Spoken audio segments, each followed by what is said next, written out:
Now, you probably noticed I don't feel about that war the way we were told we were supposed to feel about that war, the way we were ordered and instructed by the United States government to feel about that war.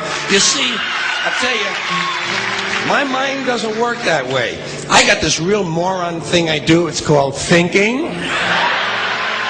And I'm not a very good American because I like to form my own opinions.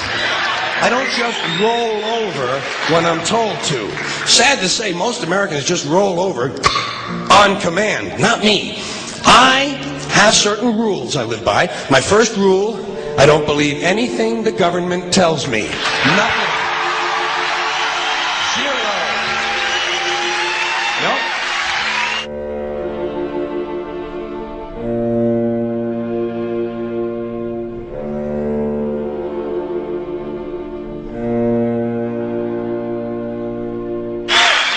And I don't take very seriously the media or the press in this country, who in the case of the Persian Gulf War were nothing more than unpaid employees of the Department of Defense, and who most of the time function as kind of an unofficial public relations agency for the United States government. So I don't listen to them. I don't really believe in my country. And I gotta tell you folks, I don't get all choked up about yellow ribbons and American flags. Now, to balance the scale, I'd like to talk about some things that bring us together. Things that point out our similarities instead of our differences. Because that's all you ever hear about in this country is our differences. That's all the media and the politicians are ever talking about, the things that separate us, things that make us different from one another.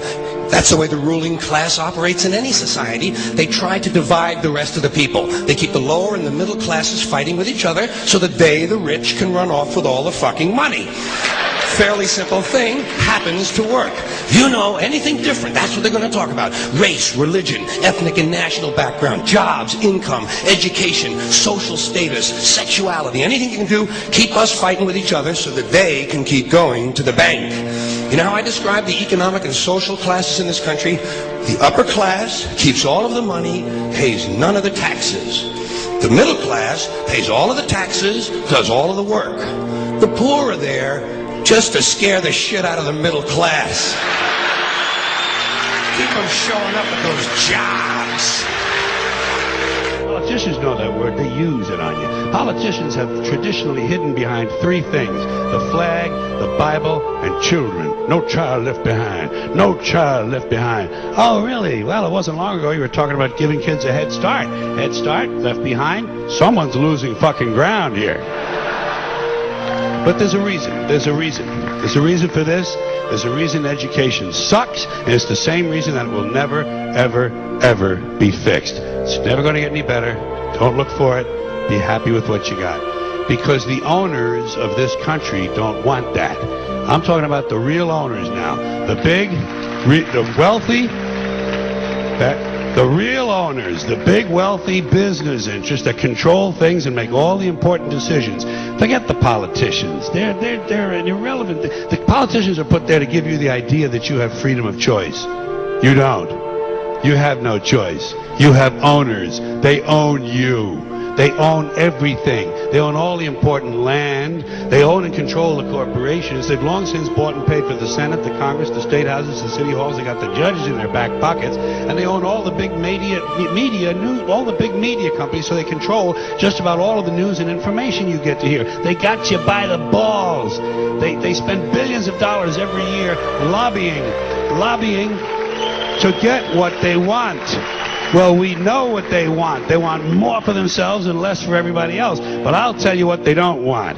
They don't want a population of citizens capable of critical thinking. They don't want well-informed, well-educated people capable of critical thinking. They're not interested in that. That doesn't help them.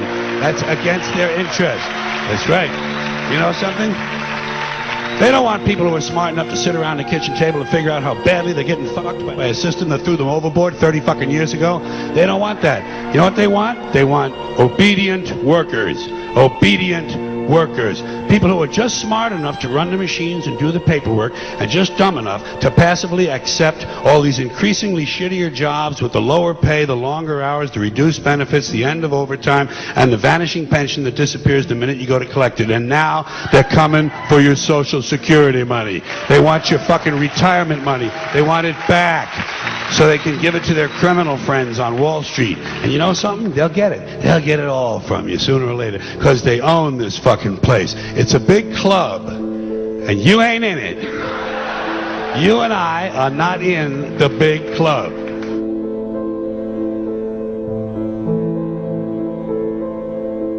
The greatest form of control is where you think you're free when you're being fundamentally manipulated and dictated to. One form of dictatorship is being in a prison cell and you can see the bars and touch them. The other one is sitting in a prison cell but you can't see the bar, you think you're free. What the human race is suffering from is mass hypnosis. We are being hypnotized by people like this.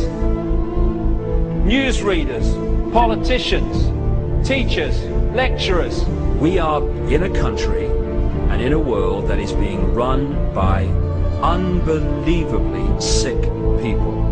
The chasm between what we're told is going on and what is really going on is absolutely enormous. The greatest hypnotist on planet Earth is a oblong box in the corner of the room. It is constantly telling us what to believe is real. Historically, the control and manipulation of political opinion has been the Freemasons' main weapon in gaining control of countries and states. Once in control of the rulers and politicians of a country, laws and political structures could be changed in accordance with their agenda. However, since restricting the body does not necessarily mean restricting the mind, the Freemason recognizes that their plan for a global government hinges completely on subduing the masses to their agenda, and thus eliminating opposition to their cause. And the greatest threat to their plan, posing more danger than any army or law, is the threat of a free-thinking mind. In order to eliminate this threat and to achieve their objective, the Masons have set about the boldest plan ever devised: the complete control of every aspect of human life, your life.